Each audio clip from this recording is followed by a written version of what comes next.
শুভ সন্ধ্যা, সুন্দর সন্ধ্যা।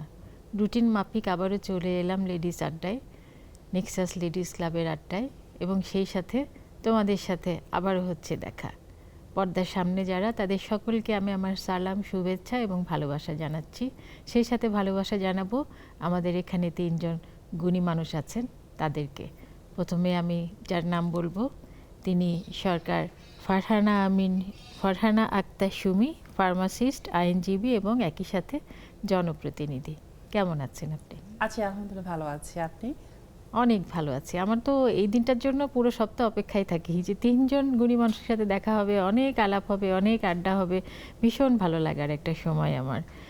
এরপরে যিনি আছেন তিনি ব্যারিস্টার BM লিপি আক্তার, আইনজীবী এবং একই সাথে রাজনীতিবিদ। কেমন লাগছে আমাদের আড্ডায় এসে? ভালো লাগছে, খুবই ভালো লাগছে। আমার যা থট প্রসেস, আমি যেভাবে চিন্তা করি, সেগুলো আমি যখন প্রকাশ করতে পারি আমার কাছে ভালো লাগে। বাহ, আমি দেখছিলাম যে হোমওয়ার্ক করা হচ্ছিল। ভীষণ রকমের মানে কর্মঠ, এর থেকে বোঝা যাচ্ছে। তারপরে আমার ডান দিকে আছে আপনাদের সর্ববামে যিনি আছেন, তিনি মৌ হক, প্রবাসী এবং একই সাথে চাকরিজীবী। জি, কেমন লাগছে? আলহামদুলিল্লাহ, এখানে এসে আরও ভালো লাগছে। তারপরে আমার প্রিয়জন, আমি সবসময় যাকে দেখি, আপনাকে দেখে আমার আরও ভালো লাগছে। আমার পাশে 2 জন গুণী আপারা আছে, তাদেরকে দেখে আমার আরও ভালো লাগছে। মোট কথা আলহামদুলিল্লাহ, আল্লাহর রহমতে সব মিলিয়ে অনেক ভালো একটা সময় কাটাবো আমরা। ছোটবেলায় গৃহস্থ বিজ্ঞানে আমরা পড়তাম যে রান্নার পরে ছুরি কাঁচি গুছিয়ে রাখতে হবে। তো আমার একটা ভাস্তে আমার বাসায় থাকতো, ও দেখে একদিন খুব গুনগুন করে পড়ছে, রান্নার পরে ছুরি কাঁচি গুছিয়ে রাখতে হবে, রান্নার পরে ছুরি কাঁচি গুছিয়ে রাখতে হবে। আমি বললাম এইটা আবার এমন কি যে শিখতে হবে? শেখার তো কিছু নেই, এটা সবাই করে। কিন্তু এর থেকেও শেখার আছে, যেমন সতর্কতার বিকল্প নেই। আমাদের আজকের আড্ডার বিষয় সকল ক্ষেত্রে, একেবারে দৈনন্দিন জীবনে আমরা ঘুম থেকে যখন উঠি এবং ঘুমোতে যাবার আগ পর্যন্ত আমাদের সতর্কতার কোনো বিকল্প নেই। তো সেই বিষয়ে আমরা আজকে কথা বলবো।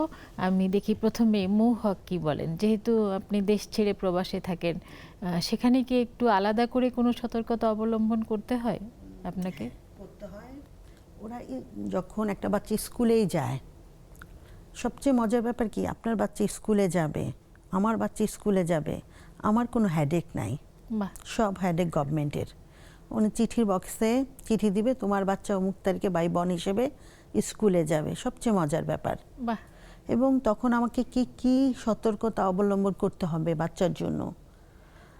এবং একজন গর্ভবতী মা, তার বাচ্চা হবে, তাকে ব্যক্তিগত জীবনে কি কি সতর্কতা অবলম্বন করতে হবে? সবার আগে গভর্নমেন্টের অনেক মাথা ব্যথা, এবং সে কি কি সতর্কতা, সে কেন হাসপাতালে যাবে না, তার আগে তার টেলিফোন আসবে, তো তোমার তো অমুক টাইমে ডেলিভারি টাইম, তুমি কেন এখনো পৌঁছাও নাই? বাবা, তুমি কি সতর্ক আছো? তুমি কি তোমার যত্ন নিচ্ছ? তোমার হাজবেন্ড কি তোমাকে যত্ন নিচ্ছে? তুমি কি স্বাভাবিকভাবে হাঁটছো? তুমি কি স্বাভাবিকভাবে ঘুমাচ্ছ? তুমি কি কোনো ভারী কাজ করছো, নাকি তুমি রিলায়েবল কাজ করছো? মানে নতুন একজন মানুষ আসবে, তাকে সাদর আমন্ত্রণ জানাতে যত প্রকারের সতর্কতা দরকার। এবং আপনি যদি জব করেন, ওখানে আপনি সবাই আপনাকে এত বেশি সতর্ক রাখবে, এত বেশি টেক কেয়ার করবে যে আপনার আনন্দে এমনি ভরে। এবং ডেলিভারির আগদিন পর্যন্ত একটা মানুষ আনন্দে কাজ করতে পারে, সতর্কতার সহিত আনন্দ কাজ করতে পারে, এবং সবার নজর থাকে তার দিকে, সে একজন মা হচ্ছেন। এটা যে ভবিষ্যতের একজন মা। আমি যদি সুইজারল্যান্ডে না যেতাম আপা, আমি কোনোদিন জানতাম না যে জীবন কি জিনিস। আমাদের যে কত মূল্য, একটা মানুষের কত মূল্য, মানুষ হিসেবে মানুষকে যে মানুষ হিসেবে কতটা ভালোবাসতে পারে মানুষ, কতটা সতর্ক অবস্থায় রাখতে পারে, এটা আমি একেবারে জ্বলন্ত উদাহরণ আমি। বাহ, এবং প্রকৃতিও তো সুন্দর, অনেক সুন্দর।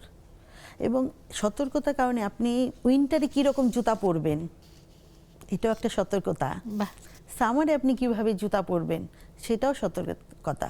কারণ বরফ চলতেছে, আপনি নর্মাল জুতা পরলে স্লিপ কাটার সম্ভাবনা আছে, এবং তাতে আপনি বিপদ হওয়াটাই স্বাভাবিক। স্বাভাবিক। ঠিক বাচ্চাদের স্কুল কলেজেও সেম। আপনি উইন্টারে কীরকম কাপড় পরবেন, কতটা প্রোটেক্ট রাখবেন নিজেকে, সামারে আপনি কিভাবে কি ড্রেস আপ করবেন, কখন উনি সুইমিংয়ে যাবে, সুইমিং টাচটা কেমন হবে, শরীরের জন্য সুইমিংটা কতটা দরকার এবং সুইমিংয়ের সময় কতটা সতর্কতা দরকার, প্রতিটা ক্ষেত্রে স্টেপ বাই স্টেপ সতর্কতা। রাস্তা পার পরে আসলে রক্তে মিশে যায় তাই না, আর বলতে হয় না, বারবার বলতে হয় না। আর আপনি আমাদের দেশের মতো যে গাড়ি যাচ্ছে লাফ দিয়ে আমরা রাস্তা পার হচ্ছি, নট দ্যাট, চলবে না।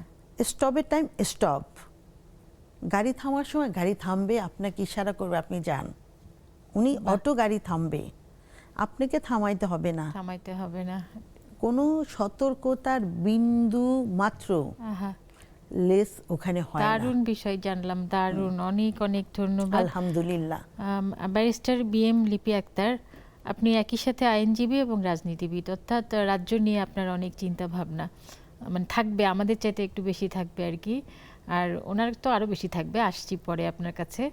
আপনাকেই বলছি আমি যে এই যে উনি যে বললেন যে সুইজারল্যান্ডের সতর্কতার যে একটা রেশ, একেবারে সকাল থেকে রাত্রি অবধি এবং দিন থেকে মাস কুড়িয়ে বছর, একটা শিশুর আগমন, শিশুর আবার স্কুলে গমন, এই যে একটা বাড়তি সতর্কতা, এইটা আমাদের দেশে আমাদের জন্য মানে কতটা প্রয়োজন এবং সেই প্রয়োজনীয় ব্যবস্থাটা আসলে কিভাবে নেওয়া যেতে পারে? আসলে ধন্যবাদ আব্বা, অনেক আপনি বর্তমান সিচুয়েশনের কথা যেহেতু বলছেন, এটা খুব বর্তমান মানে সময় অনেক রেলেভেন্ট। আপার মানে কথার সাথে একটু মিলিয়ে বলতে চাই, সেটা হচ্ছে পার্থক্যটা হলো সুইজারল্যান্ড, ইউরোপ কিংবা উন্নত একটা কান্ট্রির সাথে আমাদের দেশের। আমাদের কান্ট্রিতে আসলে সতর্কতাটা আমাদের বেশি নিতে হয়, অন্য কান্ট্রিতে উন্নত কান্ট্রিগুলোতে সতর্কতাটা গভর্নমেন্ট নেয়, টাইম টু টাইম তারা ফলো আপ করে। সে একই জায়গায় আমাদের বাংলাদেশের সতর্কতা আসলে আমাদের নিজেদের হতে হয়।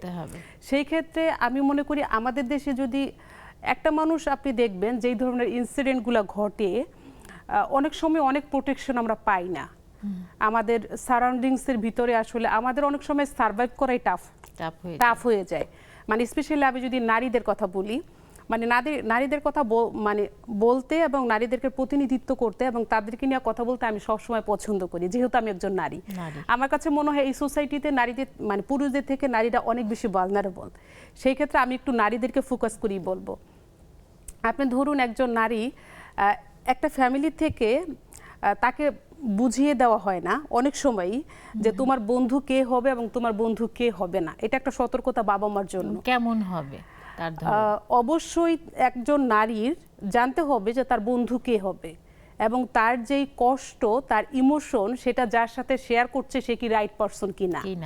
আমরা অনেক সময় আমাদের কলিগস কিংবা আমাদের কর্পোরেট অফিসে হোক, হোয়াট এভার, আমাদের এভরি সেক্টরে আমরা ভুল মানুষকে অনেক সময় বিশ্বাস করে ফেলি, আমাদের ইমোশনগুলো শেয়ার করে ফেলি এবং সেটা কোনো কাজেই লাগে না, বরঞ্চ আমরা অ্যাবিউজের শিকার হই, উল্টা হয়ে যায়। হ্যাঁ, এক্স্যাক্টলি। তো এই বিষয়গুলো কিন্তু আমাদের অনেক বেশি সতর্ক হতে হবে, স্পেশালি আমাদের মেয়েদের সতর্ক হতে হবে। আমাদের মেয়েরা অনেক সময় পিয়ার প্রেশার পড়ে, অনেক সময় ওভার স্মার্ট দেখাতে যে আমার বন্ধু আইফোন ইউজ করে আমার আইফোন লাগবে, সেই ক্ষেত্রে অনেক সময় আমরা ট্র্যাপে পড়ে যাই। কিন্তু এই ট্র্যাপটা কিন্তু আমাদের জীবনটা একদম শেষ করে দিতে পারে, একদম শেষ হয়ে যেতে পারে, আমরা ইফেক্টটা জানি না। আমরা যে মানে চাকচিক্য যে লাইফ স্টাইল বর্তমানটা মানে দেখছি এবং অনুভব করছি, কিন্তু এটার ভবিষ্যৎটা কি হতে পারে সেটা কিন্তু আমরা অনুভব করি না। তো সুতরাং আমরা মেয়েরা স্পেশালি হোয়াট এভার যা কিছুই করি, আমাদের ভবিষ্যৎটা চিন্তা করতে হবে, আগেই গুছিয়ে নিতে হবে। জি। আর আপনি যেটা মানে প্রথম যেই উক্তিটি দিয়ে শুরু করলেন যে আপনার ফ্যামিলি মেম্বার একজন পড়ছে যে ছুরি কাছে গুছিয়ে রাখতে হবে, আসলে দেখেন প্রত্যেকটা জিনিস আমাদের শিখতে হয়, জানতে হয় এবং অ্যাপ্লাই করতে হয়। মানে অ্যাপ্লাইটা খুব জরুরি, এক্স্যাক্টলি। কিন্তু আমি যদি না শিখি তাহলে কিন্তু আমি অ্যাপ্লাই করতে পারবো না। সুতরাং আমাকে এভরিডে কিছু না কিছু শিখতে হবে, নতুন কিছু পেলে শিখতে হবে এবং শেখার চেষ্টা করতে হবে। এবং ফ্যামিলির প্যারেন্টস স্পেশালি বাচ্চাদের ক্ষেত্রে প্রত্যেকটি জিনিস তাদেরকে ধরে ধরে বুঝিয়ে দিতে হবে। যেমন অনেকগুলো বিষয় থাকে মেয়েদের ক্ষেত্রে, আমরা এগুলোকে ট্যাবু মনে করি, যেটা আমরা মানে এটা বলা গোপন যাবে না, হ্যাঁ, Exactly, করা যাবে না। গোপন বিষয় মনে করি। তো সেই বিষয়গুলো আমাদের সচেতন হতে হবে এবং আমাদের বাচ্চাদেরকে সেই বিষয়গুলো জানাতে হবে যে শুরু থেকেই আসলে গোপনীয়তা বলতে তো কিছু নেই, কিছু নেই। নিষিদ্ধ বলতে কিছু নেই। সুতরাং এটা ডিপেন্ড করবে যে কোনটা নিষিদ্ধ কোনটা নিষিদ্ধ না, এটা সময়ের উপরে, ব্যক্তির উপরে, আমার জন্য যখন যেটা এক্স্যাক্টলি, হ্যাঁ। তো এই বিষয়গুলো তাদেরকে জানাতে হবে। আমরা জানাতে চাই না। আমি আপনাকে একটু বলতে চাই, লাস্ট ঈদের পরে প্রেসার কুকার মুভিটা আমি আমার মাকে নিয়ে দেখতে গিয়েছি, আমার আপন ছোট ভাই এবং আমার মাকে নিয়ে দেখতে গিয়েছি। মানে ওখানে কিছু সিনারিও দেখে মা একটু অকওয়ার্ড ফিল করেছে, একটু আনইজি ফিল করেছে এবং উনি বলছে যে আমি চলে যাব কিনা। আমি বললাম যে মা তুমি কেন চলে যাবে, আমাদের সোসাইটিতে এই ধরনের ঘটনাগুলো হচ্ছে, তুমি কেন চলে যাবে, তুমি দেখো জীবনেরই অংশ। হ্যাঁ, জীবনের একটা পার্ট, আমাদের সোসাইটির একটা পার্ট।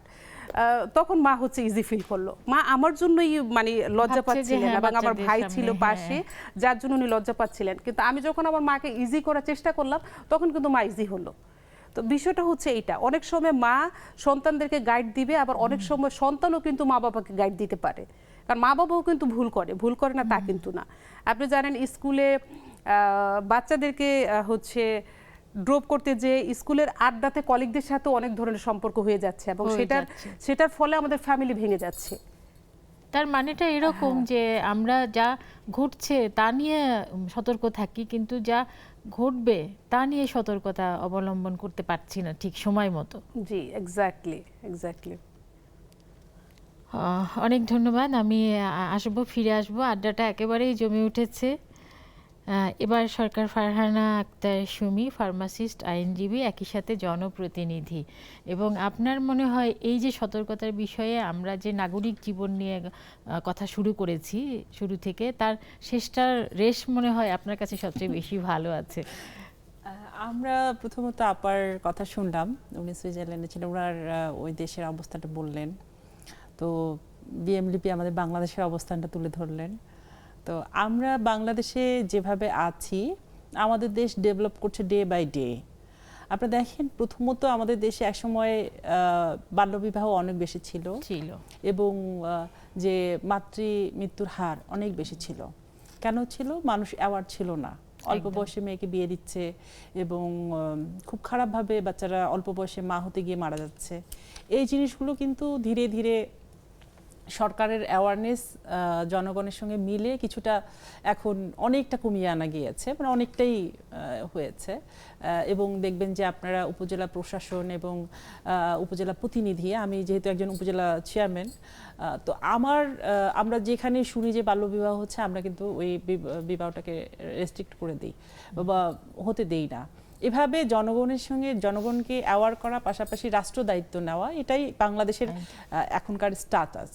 তো আমি এই জায়গা থেকে অনেকগুলো রিয়েলাইজেশন আছে আমার, যেগুলোতে আমাদেরকে আরো বেশি অ্যাডাপ্ট করতে হবে। যেমন হচ্ছে সতর্কতাটা প্রথমত আসে পরিবার থেকে। আমি কিভাবে লাইফ লিড করব, এটা আমি আমার পরিবার থেকেই শিখি।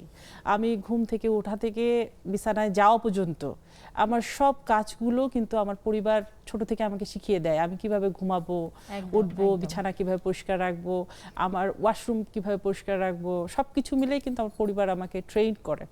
সবকিছু ধরে বেঁধে হাঁটি পাপা করছে, ঠিক তখনই যেমন করে হাত ধরে হাঁটা শেখায়, ঠিক তেমন করে এই মন গুছিয়ে দেওয়ার কাজটাও আসলে পরিবার থেকেই চলে আসে। তো পরিবারের অ্যাওয়ারনেসটাও বাড়াতে হবে, কারণ আমরা এখন দেখছি যুগে যুগে যেটা হচ্ছে আর কি, আমাদের অনেক বাচ্চারা মোবাইলে আসক্ত হচ্ছে, অ্যাডিক্টেড হচ্ছে এবং অটিজমও চলে আসতেছে অনেক জায়গায়। এগুলো কারণ হলো যে আমাদের বাবা মারা ওই জায়গায় একটু দেখা যাচ্ছে যে নিজের কর্মব্যস্ততার কারণে হোক বা বিভিন্ন কারণে হোক, বাচ্চাদের মোবাইল দিয়ে তারা সময়টাকে করার চেষ্টা করছে। তো ফ্যামিলিতে একটা অ্যাওয়ারনেস দরকার, পাশাপাশি রাষ্ট্র কিছু দায়িত্ব নিচ্ছে এবং আমরা যদি প্রত্যেকে দায়িত্ব নিই, যেহেতু আমাদের দেশ এখনো সুইজারল্যান্ডের মতো হতে পারে নাই, একটা সময় হয়তো বা হবে, কিন্তু আমাদের নাগরিকদেরও সমান ভূমিকা রাখতে হবে। শুধু রাষ্ট্র কিংবা শুধু নাগরিক এটা আসলে সম্ভব না যে সবাইকে একসাথে সবার জায়গা থেকে। একদম স্কুলগুলোতে সুন্দর করে শেখাবে, বাসায় শিখবে, সরকার সেটাকে বাস্তবায়ন করার চেষ্টা করবে।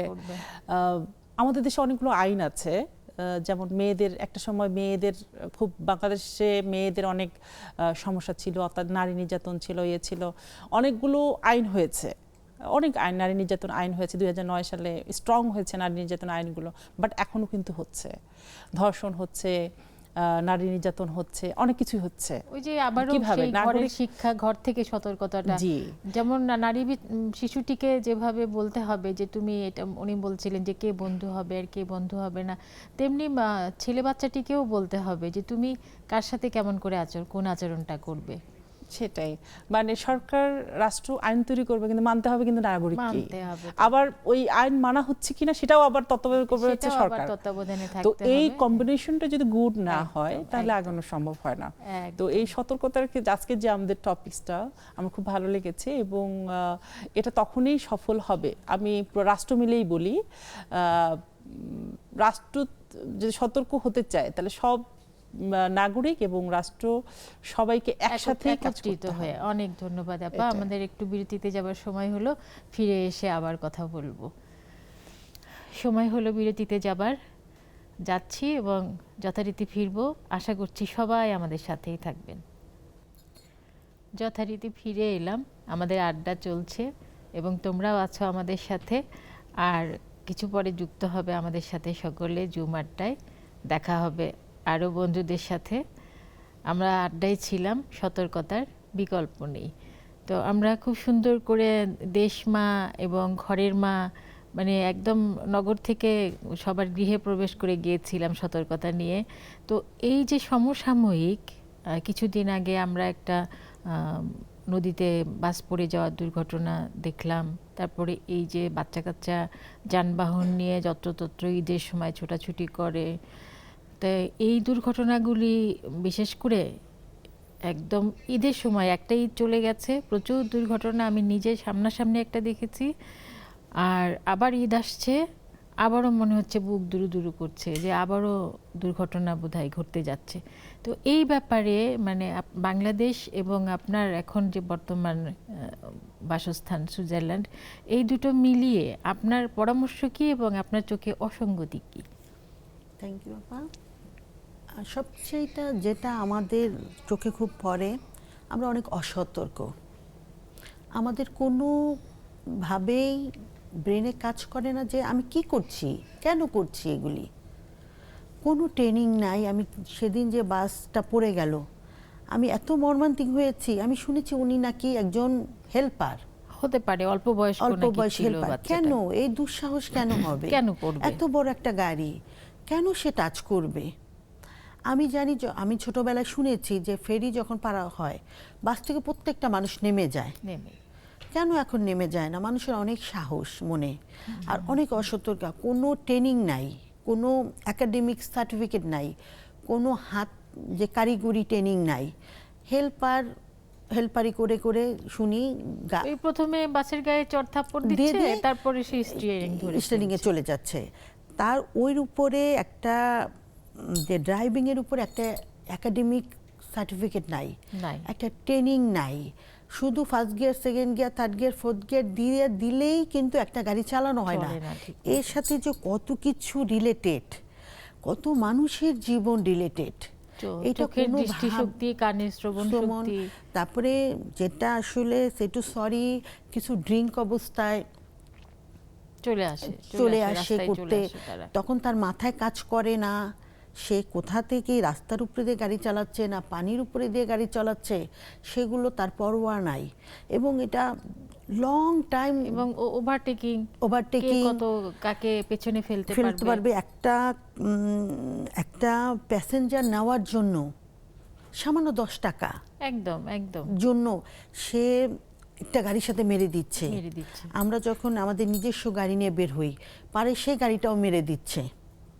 এইরকম ওভার যে চালানোর যে একটা টেন্ডেন্সি রয়ে গেছে আমাদের সমাজে, দূর থেকে হাত দেখিয়ে আমরা রাস্তা পার হয়ে যাচ্ছি, দূর থেকে আমরা হাত দেখিয়ে, ওই ড্রাইভারটা ব্রেক করার মতো অবস্থায় আছে কিনা এটা আমরা বুঝি না। আমরা ফ্লাইওভার থাকতে আমরা নিচ দিয়েই পার হচ্ছি, আমাদের মতো সুশিক্ষিত লোকই পার হচ্ছে। আমি অনেক অশিক্ষিত মানুষের কাছে নাই গেলাম, আমাদের মতো যারা ভালো সমাজে বসবাস করি, আমি নিজেও দেখেছি একদম। এভাবে পার হচ্ছে। ওভারব্রিজ উপরে আছে কিন্তু পার হচ্ছে না।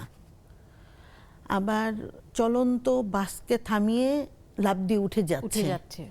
এই যে আমরা যে ভালো না, আমাদের যে জ্ঞানের মানে একটু মূল সতর্কতাটা আসলে আমাকেই ধারণ করতে হবে আপা, যার অবস্থান যার থেকে। যার অবস্থাতে, যে আমি কি করতে চাচ্ছি, আমি কেন করছি, আমি কি করতে যাচ্ছি। এই যে একটা যে শিক্ষা, যদি আমাদের, আমি কাউকে দোষ এটা দিব কি না, প্রাইমারি শিক্ষাই থাকা উচিত বলে মনে হয়? না পারিবারিক শিক্ষাও থাকা উচিত, নিজের প্রাথমিক বিদ্যালয়ে হ্যাঁ প্রাথমিক বিদ্যালয়ে যদি একটা ট্রেনিং সেন্টার থাকে, একটা পিরিয়ডে সে কি করবে, কিভাবে চলাচল করবে রাস্তায়, কিভাবে একটা মানুষের সাথে কিভাবে কথা বলবে, সে যেরকমই হোক, যে পেশারই হোক, না তার কেন, বাবা মা যে পেশারই হোক, সেটা বড় কথা না। বড় বড় কথা কথা হলো না। যে মানুষ হিসেবে তাকে মানবিক হ্যাঁ, হতে একটা হবে যদি এবং তার ব্যবহার আচরণ যেন আচার, সঙ্গতপূর্ণ হয়। এবং আপা সেটু সরি, আমি ইদানিং যে রাস্তায় বের হই, অনেক বেশি বের হতে হয়, শুধু রাস্তার মানুষ ঝগড়া করে। একটা রিকশাওয়ালার সাথে অল্পতেই লেগে গেছে, সামান্যতে লেগে গেছে, বাসালার সাথে লেগে গেছে, পথচারীর সাথে লেগে গেছে। কেউ কাউকে স্যাক্রিফাইস করবে না, কেউ কাউকে সরি বলতে জানে না। আচ্ছা গায়ে লেগেই গেছে, একটু সরি বলে দিলেই কিন্তু হয়ে যায় যে ভাই আমি দেখি নাই, আপা দেখি নাই, আমি সেটু সরি। এবং তারা কিন্তু গাড়ি থামিয়েও পারলে ঝগড়া করে। মানে একজন সিএনজি ওয়ালা একজন মোটরসাইকেলকে বলছে, এই তুমি কোন দিক দিয়ে যাচ্ছ, তুমি কেন ডানে গেলা, তুমি কেন বায়ে গেলা, পিছনে অনেক গাড়ি জমে গেছে, কিন্তু সে দাঁড়িয়ে ঝগড়া করছে। মানে ঝগড়াটাই যেন মূল কথা। এবং আমি বলেছি যে বাংলাদেশের মানুষের অনেক শক্তি, অনেক এনার্জি, শক্তি এবং সময় আছে বা এনার্জিও আছে ঝগড়া করার জন্য। আসলে ঝগড়া করতে কিন্তু এনার্জি দরকার হয় না। আর একদম হ্যাঁ, এনার্জি আসে থেকে আমি মনে করি যে তুমি সরি বলে দাও না, কথাটা 10টা, এবং যেহেতু আমি যদি একটা বকা দেই, আমাকে তো রিটার্ন একটা বকা খেতেই হবে। হ্যাঁ, তো আমি কেন দিও না? হ্যাঁ, আমি জানি না তার কাছ থেকে আমি কেন বকাটা খাবো? সরিটা বলে দাও না, সরি বললে তো এক কথায় শেষ হয়ে যায়, সেটা কথাই বাড়ায় না। আমি মনে করি সবার আগে সরিটা শিখতে হবে আপা। সরি বললে কখনো কেউ ছোট হয়ে যায় না, না একদম না, আরো বড় হয়। যে আগে বলে সে বড় হয়। এটা আমাদের বাচ্চাদেরকে শেখাতে হবে। আমাদের হাদিস, কোরআন হাদিসও আছে যে নিজেকে ছোট করতে পারে, যে নিজেকে সরি বলার জন্য প্রিপেয়ার করতে পারে। ভুল স্বীকার করাটা, আমি ভুল নাই করলাম, সরিটা বললে তো খুব একটা যদি সময় বেঁচে যায় আমার, তাহলে বলতে দোষ কোথায়? হাতাহাতি হয়ে যাচ্ছে রাস্তায়, আমি দেখি। হ্যাঁ, ভীষণ রকমের। দুই কন্ট্রাক্টর মারামারি করতেছে, একদম আমার গাড়ির সামনেই পড়ছে, উফ কি অবস্থা। মানে এরকম আমি খুব ফিল করি। আমি মনে করি সবাইকে একটু নমনীয় হলে আপা, সতর্কতার সাথে নমনীয়তার একটা হলেও কি এইটাও একটা সতর্কতা আপা, নমনীয়তাও একটা সতর্কতা। একদম। কারণ আমার শরীরে যদি অনেক জোশ থাকে যে আমি সারাক্ষণ ঝগড়া করব, তাহলে আমি কিভাবে সতর্ক হব বলেন? না, আমার ব্রেন তো আমাকে সেই সময় দেবে না। আমার পাশে রড পড়ে আসছে, আমার পাশে ইট পড়ে আসছে, আমার পাশে বিপজ্জনক, তার উপরে ধাক্কা মেরে ফেলে দিছে আমার সামনে, আমি দেখেছি। সে রক্তাক্ত হয়ে গেছে। একদম বাজে এটা। শিক্ষাতেও যদি হাতুড়ি হয়, তাহলে হাতুড়ি দিয়ে লোহা সোজা করা যায়, মানুষের মাথাও ফাটানো যায়। এখন আমি কোনটা করব? ওই ইট উঠায় আবার মাথায় বাড়ি দিচ্ছে, পাশের ইটটা উঠিয়ে মাথায় বাড়ি দিয়েছে। আমি এটাও দেখেছি, আমার বাচ্চা চিৎকার ভয়ের চোটে। আসলে হঠাৎ করে ওই রকম একটা দেশ থেকে বাংলাদেশে এসে অনেক ধন্যবাদ আপা, অনেক গুরুত্বপূর্ণ কথা শুনলাম আপনার কাছে। আপনি যেহেতু আইনজীবী, সেহেতু আপনার কি মনে হয় যে আইন করে এই সতর্কতা বিষয়ে একটা কি বলবো আর কি, মানে সতর্কতার যে বিকল্প নেই, এটা কি আইন করে শেখানো সম্ভব? আচ্ছা, আসলে এটা একটা কম্বাইন্ড প্রচেষ্টা আমাদের। এটা শুধু আইন করে, আইন আমাদের আছে, আইন নেই তা না, আইন আমাদের আছে। এখানে কম্বাইন্ড আমাদের কাজ করতে হবে। গভর্নমেন্ট একটা পার্ট করবে, প্রথমত আইন করবে, আইন মেকার যারা তারা, এবং এরপরে আমি জনগণ হিসাবে আমার মানতে হবে আমি মেনটেন করছি কিনা, আমি রুলস পালন করছি কিনা, আমার যে কাজগুলো থেকে আমার বিরত থাকার কথা সেগুলো থেকে বিরত থাকছে কিনা, যেটা আমার দায়িত্বের ভিতরে পরে করার কথা সেটা আমি করছি কিনা। এবং প্রশাসনের যারা ইমপ্লিমেন্টেশন করবে, এক্সিকিউটিভ করবে, মানে যেই বডি স্ক্রুটিনি করবে, তারা স্ক্রুটিনাইজ করবে যে কাজটা হচ্ছে কিনা। আইন অনুযায়ী জনগণ মানছে কিনা। যেমন আমি আপনাকে কয়েকটা বিষয় বলবো, সেটি হলো আমি অ্যাক্সিডেন্টের ব্যাপারে আসবো, ড্রাইভারের ব্যাপারে। এখানে আমাদের ব্যাপক কনসেপ্টের ঘাটতি আছে, আমাদের শিক্ষার ঘাটতি আছে। সেটি কেমন? আমি ইউকে ছিলাম যখন, আমি দেখেছি সর্বোচ্চ শিক্ষিত লোক যে সে ড্রাইভার, আর আমাদের বাংলাদেশের প্রেক্ষাপটে সর্বোচ্চ কম শিক্ষিত যিনি এবং 10 বছরের মুন্না নামে এক ড্রাইভার ছিল, এক্স্যাক্টলি, যার কোনো ট্রেনিং নাই, যার কোনো প্রশিক্ষণ নাই, যার কোনো কারিগরি শিক্ষা নাই, সে হচ্ছে ড্রাইভার, আন্ডার এইজ, এবং ওর লাইসেন্স ছিল না। তো এই বিষয়গুলো সরকার, এই বিষয়গুলো স্ক্রুটিনি করতে হবে। আইন আছে কিন্তু গাড়ি কত বছরের লোক চালাবে, কিন্তু এটার কোনো বাস্তবতার সাথে মিল নেই। যারা গাড়ি চালান অনেকের লাইসেন্স থাকে না, এটা দেখতে হবে। এবং লাইসেন্স পাওয়ার জন্য বিদেশে অনেকগুলো পরীক্ষা দিয়ে লাইসেন্স পেতে হয়, আর আমাদের এখানে তো কিছু দিলেই এক্স্যাক্টলি পাওয়া যায়, এবং আপনি না যেও লাইসেন্স করতে পারবেন, এরকম অনেক সিস্টেম আছে। লাইসেন্স থাকা না থাকা সমান কথা হয়ে গেল। এরপরে আপনার গভর্নমেন্ট ইনঅ্যাকশন, যেই বিষয়গুলো পরীক্ষা করতে হবে, চেক করতে হবে যে ড্রাইভার সে কোয়ালিফাইড কিনা, তার লাইসেন্স আছে কিনা, সেই বিষয়গুলো কিন্তু তারা চেক করছে না। আমি যদি পুলিশ প্রশাসনকে বলবো, তারাই ফিল্ডে এইগুলো চেক করেন, তারা করছে না। এরপরে যাত্রীদের সচেতনতা, আমরা যাত্রীরা অনেক বেশি অ্যাগ্রেসিভ সামটাইমস, এখানে স্টপিস না, তারপর আমরা ড্রাইভারদেরকে, হেল্পারদেরকে ফোর্স করি, এখানেই থামাবে, আমাকে এখানেই থামাবে, but this is not the right place to stop the বাস।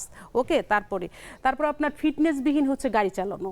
আপনি দেখবেন অনেক পুরনো কালো ধোঁয়া বেরোচ্ছে এবং সেই গাড়িটা রাস্তায় চলছে, এটা কে দেখবে? এটা সরকার দেখবে, তাই না? সব সরকারের আমলে কিন্তু এগুলো পার পেয়ে যাচ্ছে এবং রং করছে, উপরে রং করছে, রং করার ভিতরে কাজ করে তো সেম জিনিস না। বারবার লাগালে একটা চলটা মতো হয়ে যায়, গাড়ি রং করতে করতে ওরকম একটা মোটা একটা পরত পড়ে যায় গাড়ির মধ্যে। এক্স্যাক্টলি, একটা গাড়ির নির্দিষ্ট একটা টাইম থাকা উচিত এবং ওই টাইম পার হয়ে গেলে ওই গাড়িটা রাস্তায় চলবে না, ওইটা অটোমেটিক্যালি ভ্যানিশ হয়ে যাবে, এরকম আমাদের আইন থাকা উচিত। আইন আছে কিন্তু বাস্তবতা নেই। এরপরে আপনার আসি, আমি আপুর সাথে একটু যোগ করব, সেটি হলো আমাদের বাংলাদেশের মানুষের অনেক এনার্জি এবং শক্তি, সেজন্য তারা অনেক ঝগড়া করে যেখানে সেখানে। আমি এখানে একটু অ্যাড করব, মানে অ্যাড করতে চাই এটা, যে শুধু শক্তি আর এনার্জি না, এখানে কিন্তু ঘাটতি আছে, ঘাটতি আছে শিক্ষার, ঘাটতি আছে আমাদের আন্ডারস্ট্যান্ডিং এবং সরি বলার যে ব্যাপারটা আপনারা আলাপ করলেন, সেটা হচ্ছে সরি বলতে পারা, আগে সরি বলা, এই পর্যন্ত আসতে হলে আমাদের অনেক কিছু জানতে হয় আপা, অনেক কমিউনিটির সাথে মিশতে হয়। শুধু আমি রাজনীতিবিদ, আমি শুধু রাজনীতির সাথে আছি। নিজে নিজে বিচক্ষণ হতে পারে এই ব্যাপারে? সরি, বিচক্ষণতা, মানুষ কি নিজে নিজে এটা সচেতনতা বা বিচক্ষণতা হতে পারে কিনা? এটা এই যে সচেতনতার সাথে বিচক্ষণতাটা ওতপ্রোতভাবে জড়িত। এই বিচক্ষণ যে ব্যাপারটা, সেটা কি মানুষ নিজে হতে পারে নাকি সমাজ তাকে করবে, রাষ্ট্র তাকে করবে? এটা কম্বাইন, এটা রাষ্ট্রের দায়িত্ব একটা পার্ট, আমার নিজের দায়িত্ব, এবং এটা বাকিদের সোসাইটির দায়িত্ব। ধরুন আমি রাস্তায় চলছি, ধরুন আমি ড্রাইভ করছি, সরকারের তো একটা আইন থাকবে, আমি ড্রাইভ করছি, আমারও কিন্তু মেনটেন করতে হবে। আমি ভালো চালাই তাই বলে যে অ্যাক্সিডেন্ট হবে না তা না, অপর পাশ থেকে যে আসছে বা পিছন থেকে কেউ একজন ধাক্কা দিচ্ছে, এর জন্য কিন্তু অ্যাক্সিডেন্ট হতে পারে। সুতরাং আমাকে সতর্ক থাকতে হবে, সরকারের আইন থাকতে হবে, এবং পাশে অন্য যত আছে, যারা আছে বাকি সবাই, সোসাইটি বলতে সবাইকে আমি ইনক্লুড করব, তাদের সতর্ক হতে হবে, তাহলে কিন্তু কোনো কেওয়াজ নাই।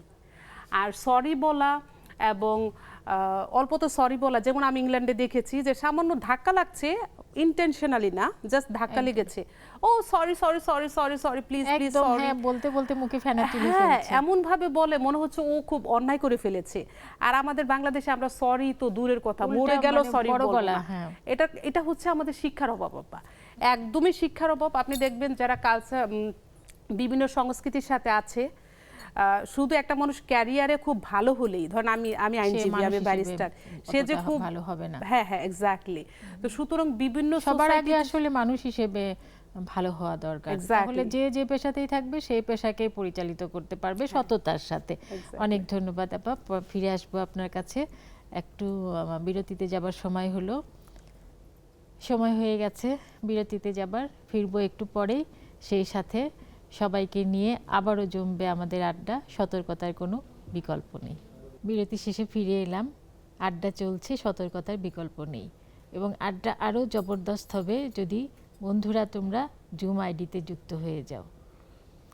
আমরা ছিলাম এই যে একটু ঝগড়াঝাটি, অসহিষ্ণুতা এইখানটায়, আসলে সতর্ক হওয়ার ক্ষেত্রে অথবা এই যে সরি বলার ক্ষেত্রে, নমনীয় হওয়ার ক্ষেত্রে একটা সহিষ্ণুতা দরকার মানুষের।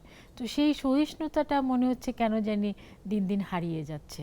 না হলে কথা নেই মাত্রা নেই, রাস্তার মধ্যে কেন একজন আরেকজনের পিছে লাগবে অথবা কেন আরেকজন আরেকজনকে আক্রমণ করবে।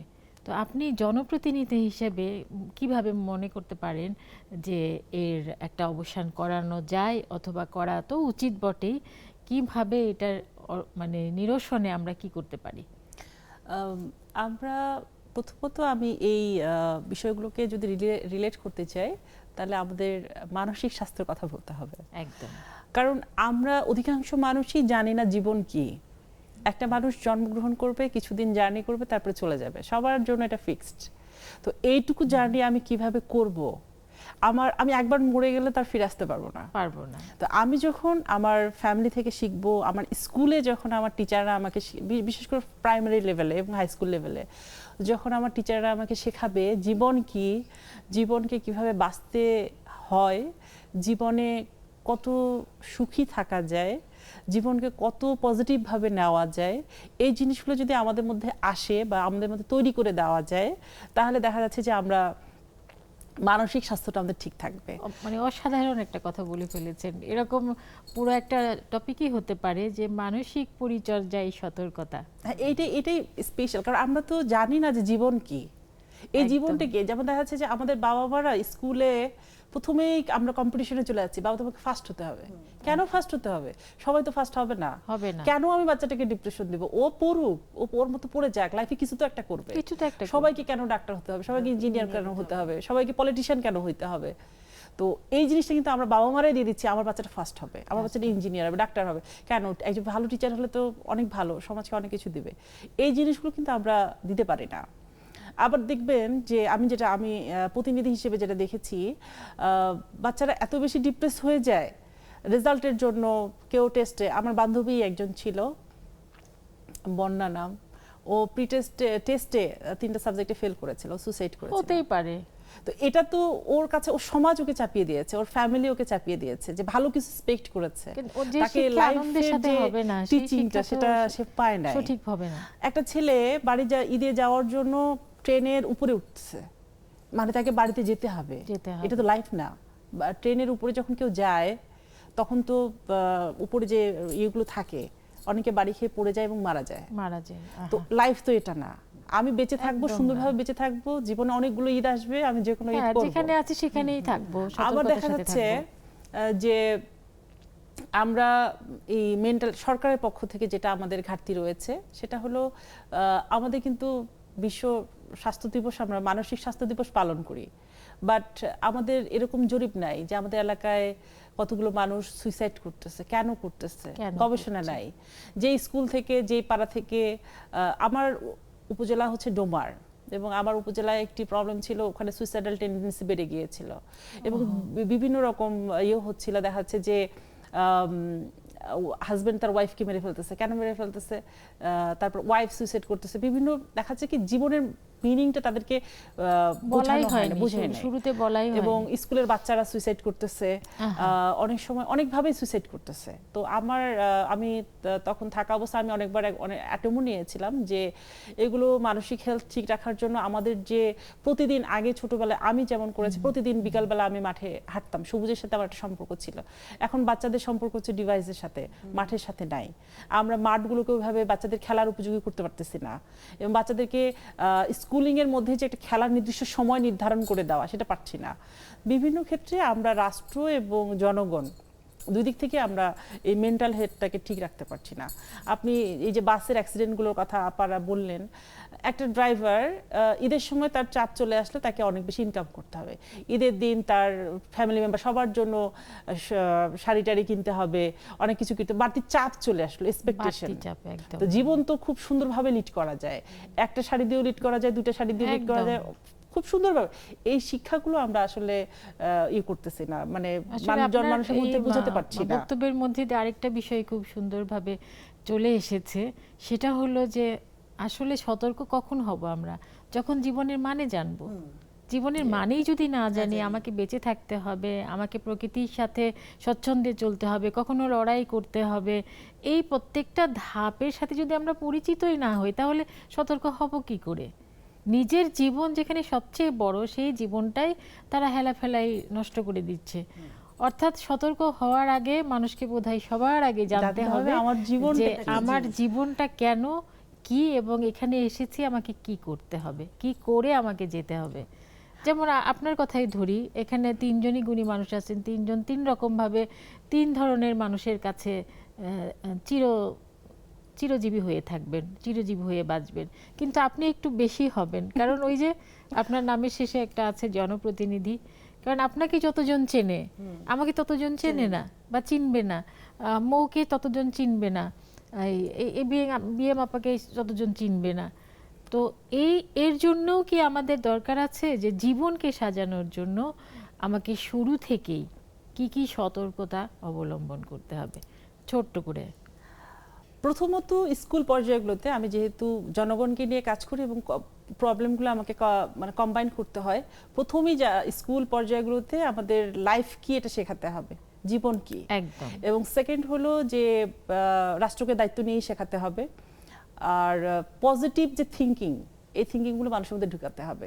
আমাদের ব্রেন দুই সাইডে কাজ করতে পারে না, একটা না দুই সাইডে কাজ করতে পারে না। যদি আমরা ব্রেনকে নেগেটিভ দিকে বেশি করে রাখি তাহলে পজিটিভ দিকটা পিছিয়ে যায়, লাইফে ডিপ্রেশন অনেক বেশি আসে। প্রত্যেকটা জিনিসের মধ্যে পজিটিভ কিছু আছে। আপনার কি মনে হয় না যে স্কুল পর্যায়ে এই যে মানসিক স্বাস্থ্যের যে ডাক্তার আমরা বলি আর কি, হ্যাঁ হ্যাঁ, এটা অবশ্যই থাকা দরকার। স্কুল পর্যায়ে এটা শুধু এই ডাক্তাররা, এই কাউন্সিলররা শুধুমাত্র কেন হাসপাতালে থাকবে? এটা নিয়োগ দিয়ে স্কুলে রাখা উচিত, প্রতিটা স্কুলে রাখা উচিত। ইউনিভার্সিটিগুলোতে আছে, কিন্তু ইউনিভার্সিটিগুলোতে মানে আমাদের ভিত্তিটা তৈরি হয় কখন? ছোটবেলায়, প্রাথমিক আমরা ফাইট করতে শিখি কখন? স্কুল পর্যায়ে। আমাদের রোল 1 থেকে 2 হয়, 2 থেকে 3 হয়, তারপর আমরা পরের বার চেষ্টা করি যে আমরা ফার্স্ট হব। আমরা দৌড় খেলি, দৌড়ে কখনো সেকেন্ড হই, আমি যদিও কখনো সেকেন্ড হই নাই, তো আমরা কিন্তু পরের বার আবার দাঁড়াই লাইনে গিয়ে। তো এই যে ভিত্তিটা আমি টিকে থাকবো, এটা কিন্তু স্কুল পর্যায়ে তৈরি হয় আর ফ্যামিলিতে তৈরি হয়। আমার যেমন আমার বাবা, অর্থাৎ কিনা আমরা স্কুলেও একজন মানসিক স্বাস্থ্য সচেতন অবশ্যই রাখতে পারি, এবং পাড়ায় পাড়ায় মহল্লায় মহল্লায়ও যে এরকম এক্সট্রা কারিকুলার অ্যাক্টিভিটিস, বাচ্চারা একদিন খেলা করে, একদিন গান করে, সেরকম ঘরের গৃহিণীরা, মায়েরা যারা বাচ্চাদেরকে গড়ে তুলবে, গড়ে তোলার কাজটা করবে, তাদের সপ্তাহে একটা দিন এক পাড়ায়, আজকে এই পাড়ায় মানসিক স্বাস্থ্যকর্মী আসবেন, অমুক দিন ওই পাড়ায় যাবেন, এবং এই পাড়ায় কারা কতটা সফল হলো তারা আবার আরেক পাড়ায় গিয়ে কথা বলবেন। এভাবে আমার মনে হয় যে মানে জীবন কি এই ব্যাপারে সতর্কতা বাড়ানো। কারণ আমরা যখনই মানুষকে বোঝাবো যে আপনার জীবনটা কি, আপনার জার্নিটা একবারই হবে, তাহলে বারে বারে আর আশা হবে না, বলেছেন না? তো এই একটা জীবনে সুন্দরভাবে বাঁচতে হবে, যত কষ্ট থাক, যত দুঃখ থাক, সেগুলোকে ফাইট করতে হবে। ফাইট করার মতো এনার্জি থাকতে হবে যে হ্যাঁ, সকল পরাজয় মেনে নিয়েও বাঁচা যায়, নতুন করে বাঁচা যায়। তো এই জিনিসটা যদি আমরা শেখাতে পারি বাংলাদেশে, আমি মনে করব যে প্রত্যেকটা মানুষই সচেতন হবে। আবারও তো একটা বিরতিতে যাবার সময় হয়ে গেল আপা, ফিরে আসছি একটু পরে। সময় হলো বিরতিতে যাবার, ফিরবো একটু পরেই। এবং আবারও বলছি, তোমরা যারা জুম আড্ডায় যুক্ত হতে চাও আমাদের সাথে, তারা জলদি আইডি পাসওয়ার্ড দেওয়া আছে, চলে এসো আমাদের কাছে। ফিরে এলাম আবার বিরতি শেষে, ভালোবাসার আড্ডা চলছে, এবং দারুণ আজকের বিষয় যে সতর্কতার বিকল্প নেই নিজের জীবনের জন্য। আমি কথায় আছে না, নিজে বাঁচলে বাপের নাম, তো নিজে ভালো থাকার জন্য যে সতর্কতা, তাই আসলে আমাদেরকে ঘরে, ঘরের বাইরে এবং রাষ্ট্রে নিজেকে সমুন্নত রাখতে সাহায্য করবে। আমাদের সাথে রীতা দিদি আছেন, রীতা পোদ্দার, নাহিদা নীলি আপা এবং সুরমা আপা আছেন। আমরা একটুখানি ছোট্ট করে আজকের বিষয় সতর্কতার বিকল্প নেই, একদম ছোট্ট করে 1 মিনিট করে রীতা আপা, মানে এক কথায় আর কি, এক লাইনে যতটুকু বলা যায়। হ্যাঁ, বুঝতে পেরেছি। অনেক ধন্যবাদ আপা, সবাইকে শুভ সন্ধ্যা। আজকে একটা ব্যাপার বলি, বাইরে গিয়েছিলাম, তো সিএনজিতে বসাচ্ছিলাম, পিছন থেকে একটা বাস এসে, মানে খুব জোরে না, হালকা, মানে একটু মানে ঝুঁকে পড়েছি, এরকম একটা ধাক্কা দিল। তো এই যে সতর্কীকরণ, আজকে যে বিষয়টা এত চমৎকার বিষয়, তারপরে মানুষ সতর্ক হচ্ছে না, এটা সে একটু যদি মানে সেটা হচ্ছে ইসের মধ্যে ছিল, ট্রাফিক সিগন্যালে একটু দূরে থাকতে পারতো বা একটু ধাক্কাটা না দিলে পারতো, আমার একটা বড় রকম বিপদ হয়ে যেতে হতে পারতো। পারতো। এইটাই আর কি আপা, ধন্যবাদ। সবাই আমরা যেন সতর্ক হই সব কিছু থেকে। অনেক ধন্যবাদ আপা। এবার নাহিদা নীলি আপা ছোট্ট করে এক লাইনে। আসসালামু আলাইকুম সবাইকে, শুভ সন্ধ্যা। আসলে সতর্কতা আমাদের সবার দরকার। সতর্ক হলে আমরা কিন্তু অনেক বড় বিপদ থেকে বেঁচে যাব। আর সামান্য অসতর্কতার কারণে কিন্তু আমাদের অনেক সমস্যার সম্মুখীন হতে অনেক বড় বিপদও হয়ে যায়। তাই আমাদের সবার উচিত চারিদিক চোখ কান খোলা রেখে সতর্ক থেকে সবসময় চলাফেরা করা। অনেক ধন্যবাদ সবার আপা, ক্ষেত্রে সেটা। অনেক ধন্যবাদ। এবার সুরমা আপা এক লাইনে ছোট্ট শুভ করে। সন্ধ্যা আপু, আসসালামু আলাইকুম। শুভ সন্ধ্যা। আসলে ওয়ালাইকুম আপু, সালাম। সতর্কতার বিকল্প নেই। বাহিরে বের হলে খুবই আতঙ্কিত থাকি। কারণ হচ্ছে প্রতিটা মানুষই কেমন যেন একটু অস্থির অস্থির মনে হয়। কেউ কারোর প্রতি মানে সহানুভূতিশীল না। আর হচ্ছে সরি বলাটা আসলে আমাদের সবার শিখতে হবে। ধন্যবাদ আপা। অনেক ধন্যবাদ আপা। পরমা আপা কেমন আছেন? ছোট্ট করে আমাদেরকে একটু বলুন যে সাবধানে, সতর্কতার বিকল্প নেই। আসসালামু আলাইকুম। ওয়ালাইকুম ভালো সালাম। আছেন আপনারা? খুব খুব ভালো আছি আমরা। আসলে আমার আমার আমার কাছে মনে হয়, আমার নিকট মনে হয় আমার এখন বয়স হয়ে গেছে, আমার সমস্ত দিক দিয়ে সতর্ক থাকা উচিত। কারণ আমি করেও থাকি তাই, খাবার দাবার চলাফেরা সব দিক দিয়ে আমি সতর্ক থাকি, চেষ্টা করি। তার মধ্যেও অনেক সময় একটুখানি অসুস্থ হয়ে যাই, একটু অসচেতন হলেই অসুস্থ হয়ে যাই। এটাই আমার মনে হয়, আমার মনে আসছে আর কি। সতর্কতা সব দিকেই থাকা উচিত, কিন্তু তারপরেও সবার আগে মতো মানুষের নিজের। সতর্ক একদম অনেক বেশি থাকা একদম। উচিত। অনেক ধন্যবাদ আপনাকে। তার মানে প্রবীণও চিন্তা করছে যে তাকে এখন প্রতি পদে পদে সতর্ক থাকতে হবে। তাহলে নবীনের জীবনে এটা কতখানি যুক্তিযুক্ত। ছোট্ট করে আমরা অনুষ্ঠানের শেষ প্রান্তে এসে গেছি। মৌহক ছোট্ট করে বলবেন আপা। আপা আমি কয়েকটা পয়েন্ট শুধু বলতে চাই। প্রথম পয়েন্টটা চাচ্ছি আমি গভর্নমেন্টের সুদৃষ্টি জনগণের উপরে।